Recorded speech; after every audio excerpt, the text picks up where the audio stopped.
নমস্কার, simply geography চ্যানেলে সবাইকে স্বাগত। মানব সভ্যতা উন্নয়নের সঙ্গে জলের একটি গুরুত্বপূর্ণ ভূমিকা রয়েছে। মানব সভ্যতার উন্নয়ন এবং জল ওতপ্রোতভাবে জড়িত, এবং এই জল বেশিরভাগই আহরিত হয় মাটির নিচের জল বা ভৌমজল থেকে। আজকের ভিডিওতে এই ভৌমজল নিয়েই আমরা আলোচনা করব। আলোচনার ব্যাপ্তি এবং বিভিন্ন বিষয় আলোচিত করা হয়েছে বলে ভিডিওটি দীর্ঘ। এই ভিডিওর আলোচনার বিষয়বস্তু নিচের ডেসক্রিপশন বক্সে পেয়ে যাবে। এক কথায়, মাটির নিচে সঞ্চিত জলরাশিকেই ভৌমজল বলা হয়।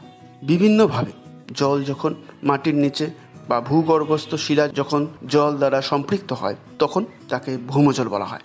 একে উপপৃষ্ঠীয় জলও বলা হয়।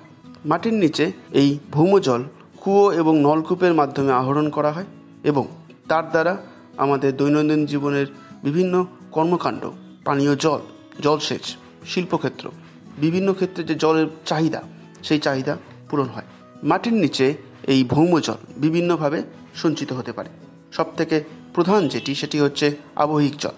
বৃষ্টিপাত ও তুষার গলা জল ভূপৃষ্ঠের ফাটল বা ছিদ্র পথে মাটির অভ্যন্তরে প্রবেশ করে এবং জলাধার নির্মাণ করে। এই ভৌমজল কোনো অঞ্চলের বৃষ্টিপাতের উপর অনেকাংশে নির্ভরশীল। এই জন্য আর্দ্র ঋতুতে ভৌমজলের পরিমাণ বৃদ্ধি পায়, অপরদিকে শুষ্ক ঋতুতে ভৌমজলস্তর নিচের দিকে নেমে যায়। উপকূলবর্তী অঞ্চলে সমুদ্রের লবণাক্ত জল ভূগর্ভের ফাটল বা ছিদ্রপথের মাধ্যমে ভূগর্ভে প্রবেশ করে এবং ভৌমজল রূপে অবস্থান করে। এছাড়াও আগ্নেয়গিরির অগ্নুৎপাতের সময় বিভিন্ন গ্যাস ঘনীভূত হয়ে ভৌমজল রূপে অবস্থান করতে পারে। পাললিক শিলা যখন সৃষ্টি হয়, সেই সময় কিছু জল শিলাস্তরের ভাঁজের মাঝখানে বা রন্ধ্রের মধ্যে আটকা পড়ে থাকে এবং ভৌমজল রূপে অবস্থান করে। একে সহজাত জল বলে। উষ্ণ মরুভূমি অঞ্চলে, যেখানে দিন এবং রাতের উষ্ণতার পার্থক্য বেশি পরিলক্ষিত হয়, সেই সমস্ত এলাকায় রাতের বেলা শীতলতার কারণে বায়ু মধ্যস্থিত জলীয় বাষ্প ঘনীভূত হয়ে শিলার মধ্যে প্রবেশ করে এবং ভৌমজল রূপে অবস্থান করে। একে ঘনীভূত জল বলে। আবহিক জল বাদে বাকি 4 প্রকার ভৌমজলের উৎসই প্রধানত পানের যোগ্য নয়, কারণ ইহা বিভিন্ন খনিজ পদার্থ দ্বারা পরিপূর্ণ থাকে। পৃথিবীর সর্বত্র ভৌমজলের সঞ্চয় সমানভাবে হয়নি। কোনো জায়গায় ভৌমজলের সঞ্চয়ের পরিমাণ বেশি, আবার কোনো জায়গায় সঞ্চয়ের পরিমাণ খুব কম। কিছু কিছু জায়গায় ভৌমজল সেই অর্থে পাওয়াই যায় না। এই জন্য কোনো এলাকায় ভৌমজল কীরূপ সৃষ্টি হবে তা নির্ভর করে কয়েকটি শর্ত বা অনুকূল পরিবেশের উপর। যেহেতু ভৌমজলের সমস্ত উৎসগুলির মধ্যে আবহিক জলই প্রধান, এই জন্য যে সমস্ত এলাকায় বৃষ্টিপাতের পরিমাণ বেশি, সেই সমস্ত এলাকায় ভৌমজলের সঞ্চয় বেশি ঘটে। বৃষ্টিপাতের ফলে বৃষ্টির জল বিভিন্ন ফাটল এবং ছিদ্রপথের মাধ্যমে মৃত্তিকা এবং ধীরে ধীরে ভূগর্ভে প্রবেশ করে। শিলার মধ্য দিয়ে জল প্রবেশ করার ঘটনাকে বলা হয় প্রবেশ্যতা, এবং যে সকল শিলার মধ্য দিয়ে জল নিম্নগামী হয়, সেই সমস্ত শিলাকে বলা হয় প্রবেশ্য শিলা। আবার যে সমস্ত শিলার মধ্যস্থিত ছিদ্র বা ফাটল কম থাকে, সেই সমস্ত শিলা মধ্য দিয়ে জল নিম্নগামী হতে পারে না, এদেরকে বলা হয় অপ্রবেশ্য শিলা। কোন শিলা প্রবেশ্য এবং বা অপ্রবেশ্য তা নির্ভর করে সেই শিলা মধ্যস্থিত বিভিন্ন খনিজ উপাদানের পারস্পরিক রন্ধ্র উপর। একে বলা হয় সরন্ধ্রতা। যে সমস্ত শিলা সরন্ধ্রতা বেশি, সেই সমস্ত শিলা অধিক পরিমাণে প্রবেশ্য, অর্থাৎ সে জল ধারণ করতেও সক্ষম এবং জল দ্রুত হারে নিচের দিকে নেমে যায়। অপরদিকে বিভিন্ন খনিজের মধ্যস্থিত সরন্ধ্রতা যদি কম হয়, সেক্ষেত্রে জল আবদ্ধ অবস্থায় ওই শিলাতেই থেকে যায়, এর ফলে জল নিম্নগামী হয় না। যেমন বেলে পাথর। বেলে পাথর সরন্ধ্র বলে বেলে পাথরের জল ধারণ করার ক্ষমতা এবং প্রবেশ্যতা দুটোই বেশি। অপরদিকে স্লেট এবং গ্রানাইট, এই দুটি শিলার সরন্ধ্রতা কম বলে জল নিচের দিকে প্রবাহিত হতে পারে না, এরা অপ্রবেশ্য শিলা। কিন্তু গ্রানাইট শিলা যদি ফাটল বা দারণযুক্ত হয়, সেক্ষেত্রে সেই ফাটল বা দারণের মধ্য দিয়ে জল নিম্নগামী হতে পারে। ভৌমজলের সৃষ্টির আরেকটি শর্ত হলো ভূমির নিকটবর্তী যে সমস্ত শিলা রয়েছে সেগুলো প্রবেশ্য শিলা হতে হবে, এবং প্রবেশ্য শিলার নিচে অপ্রবেশ্য শিলার অবস্থান থাকতে হবে, নতুবা জল অত্যন্ত গভীরে যাবে এবং তার ফলে জল সহজে আহরণযোগ্য হয় না। বৃষ্টির জল প্রবেশ্য শিলার মধ্যস্থিত বিভিন্ন ছিদ্র বা ফাটলের মধ্য দিয়ে ধীরে ধীরে নিম্নগামী হয়। ভূ সংলগ্ন যে স্তর রয়েছে, সেই স্তর জল সঞ্চয় করতে পারে না, সেই স্তরের মধ্য দিয়ে জল নিম্নগামী হয়। এই স্তরকে বলা হয় অসম্পৃক্ত শিলাস্তর, অর্থাৎ এই স্তর জল ধারণ করতে পারে না, কেননা এই স্তরে বিভিন্ন যে শিলা মধ্যস্থিত রন্ধ্র রয়েছে তার মধ্যে কিছু পরিমাণ বায়ু আবদ্ধ অবস্থায় থাকে। এই জন্য একে ভাদস্তরও বলা হয়। জল যখন অসম্পৃক্ত শিলাস্তর অতিক্রম করে আরও নিম্নগামী হয় এবং অপ্রবেশ্য শিলায় বাধাপ্রাপ্ত হয়, তখন ওই অপ্রবেশ্য শিলার উপরে যে শিলাস্তর রয়েছে তা ধীরে ধীরে জল দ্বারা সম্পৃক্ত হয় এবং আস্তে আস্তে ভৌমজলের পরিমাণ বৃদ্ধি পায়। কিন্তু শুষ্ক ঋতুতে যেহেতু বৃষ্টিপাত নেই, তাই ভৌম জলস্তরের উচ্চতা নেমে যায়।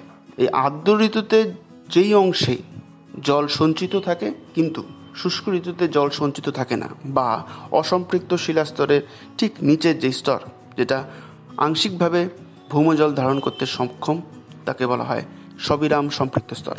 শুধুমাত্র আর্দ্র ঋতুতেই এই স্তরে জল সঞ্চিত থাকে। যেই প্রবেশ্য শিলাস্তরে সারা বছর জল সম পরিমাণই সঞ্চিত থাকে, সেই শিলাস্তরকে বলা হয় সম্পৃক্ত শিলাস্তর। এবং এই সম্পৃক্ত শিলাস্তরের ভৌমজলের সর্বোচ্চ মাত্রাকে বলা হয় ভৌম জলস্তর সীমা। এই ভৌম জলস্তর সীমাও ঋতু অনুসারে পরিবর্তিত হয়, কিন্তু সম্পৃক্ত শিলাস্তরে ভৌমজলের সর্বোচ্চ সীমাকেই প্রধানত ভৌম জলস্তর সীমা বলা হয়। এর একটা ভালো উদাহরণ বোঝা যায় কুয়োর মধ্যে বা কূপের মাধ্যমে। বর্ষাকালে কুয়োর জল অনেক ওপরের দিকে থাকে, ফলে সহজেই আহরণযোগ্য হয়।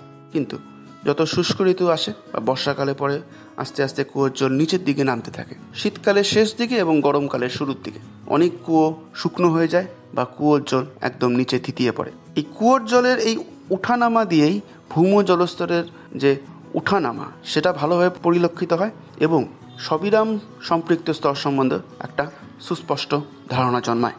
কিন্তু সব জায়গায় ভৌম জলস্তর এবং শিলাস্তরের অবস্থান যে একই রকম হবে তা নয়। অঞ্চলভেদে শিলাস্তরের অবস্থান, প্রবেশ্যতার পরিমাণ পাল্টে যায়। এক্ষেত্রে আরেকটি গুরুত্বপূর্ণ যেই ভূমিকা গঠন করে ভৌম জল গঠনে, তা হলো অপ্রবেশ্য শিলার অবস্থান, অর্থাৎ কোন জায়গায় অপ্রবেশ্য শিলা অবস্থিত রয়েছে। এখানে 4A 4টি এ খুব গুরুত্বপূর্ণ: অ্যাকুইফার, অ্যাকুইটার্ড, অ্যাকুইক্লুইড এবং অ্যাকুইফিউজ। অ্যাকুইফার বলা হয় প্রবেশ্য শিলার যেই শিলাস্তর সারা বছর জল দ্বারা সম্পৃক্ত অবস্থায় থাকে, তাকে বলা হয় অ্যাকুইফার এবং এখান থেকেই ভৌমজল আহরণ করা হয়। অ্যাকুইটার্ড, অ্যাকুইক্লুইড এবং অ্যাকুইফিউজ এরা 3টি অপ্রবেশ্য শিলার একটি প্রকার। এই চার্টের মাধ্যমে এই অ্যাকুইটার্ড, অ্যাকুইক্লুইড এবং অ্যাকুইফিউজের একটি ধারণা জন্মায়। এই 3 প্রকারই অপ্রবেশ্য শিলা, কিন্তু অ্যাকুইটার্ড শিলার প্রবেশ্যতা মাঝারি, অর্থাৎ এর মধ্য দিয়ে জল প্রবাহিত হতে পারে কিন্তু তার প্রবাহর গতিবেগ অত্যন্ত ধীর, খুব ধীরে ধীরে চুইয়ে চুইয়ে পড়ে এবং এর জল ধারণ করার ক্ষমতাও সামান্য রয়েছে। অ্যাকুইটার্ড প্রধানত 2টি জলাধারের বা ভৌমজলের মাঝখানে অবস্থিত হয় বা 2টি ভৌম জলাধারকে আলাদা করে। অ্যাকুইক্লুইড শিলার মধ্য দিয়ে জল নিম্নগামী হতে পারে না, অর্থাৎ অ্যাকুইক্লুইডের উপরে যদি কোনো ভৌম জল স্তর থাকে, সেই স্তর থেকে জল নিচের দিকে চুইয়ে পড়ে না, কিন্তু এই কণাগুলোর মধ্যে যে রন্ধ্র রয়েছে সেই রন্ধ্রের মধ্যে জল সঞ্চয় হতে পারে, যদিও সেই সঞ্চয়ের পরিমাণ খুব কম।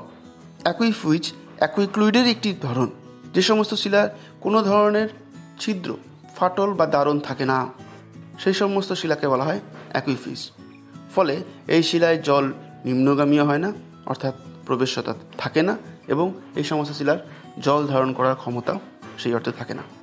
এই জন্য যদি ভূসংলগ্ন শিলাস্তর অ্যাকুইক্লুইড বা অ্যাকুইফিউজ ধরনের হয়, সেক্ষেত্রে সেই সমস্ত এলাকায় ভৌমজলের সঞ্চয় ঘটে না, যদিও বৃষ্টিপাত হয়। তোমাদের স্ক্রিনে যে ছবিটা দেওয়া রয়েছে সেখানে 2টি ভৌম জলস্তর সৃষ্টি হয়েছে, তার মাঝখানে একটি অপ্রবেশ্য শিলা রয়েছে, একে বলা হয় অ্যাকুইটার্ড।